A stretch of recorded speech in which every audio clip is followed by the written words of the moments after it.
Bonsoir et bienvenue dans Crunch Time. Qu'il s'agisse de définir un métier ou d'expliquer un terme technique, grâce à Crunch Time, les mots du développement de jeux vidéo n'auront plus de secret pour vous.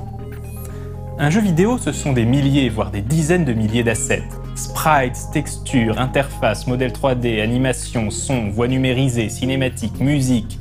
Un membre de l'équipe de développement a pour mission de faire en sorte que ces assets soient convenablement rangés dans les fichiers du jeu.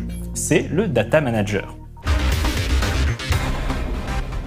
Le Data Manager va par exemple s'assurer que certains assets ne soient pas présents en double, voire en triple dans les fichiers. Il va garder un œil sur la taille des différents fichiers et alertera le reste de l'équipe si par exemple une texture est beaucoup plus lourde que les autres, ce qui pourrait indiquer une erreur de format ou de compression. Le Data Manager aura également pour tâche de nettoyer les fichiers qui ne sont plus utilisés. En début de développement, il est en effet fréquent d'utiliser des modèles 3D ou des sons issus de précédents jeux en guise de placeholder.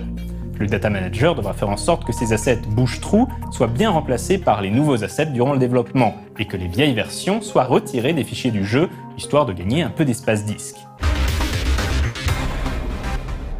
C'est aussi le Data Manager qui se chargera de compiler le closing kit du jeu après sa sortie, c'est-à-dire l'archive du code et des fichiers sources de tous les assets utilisés par le jeu, c'est-à-dire leur version non compressée et non optimisée, au cas où d'autres jeux auraient besoin de s'en servir. Beaucoup d'équipes de développement, en particulier les petits studios, n'ont pas de data manager attitré et comptent sur chacun des membres de l'équipe pour faire le ménage dans son coin du jeu. Malheureusement, il arrive parfois que des développeurs trop pressés, ou en manque de sommeil, ajoutent ou commit, comme on dit dans le jargon, des fichiers à la build en cours sans s'en apercevoir. En l'absence de data manager, ces fichiers sont alors accidentellement packagés avec le reste du jeu. En général, les équipes de test ont déjà fort à faire avec les bugs présents in-game pour prendre le temps de vérifier les fichiers qui se trouvent dans le répertoire du jeu.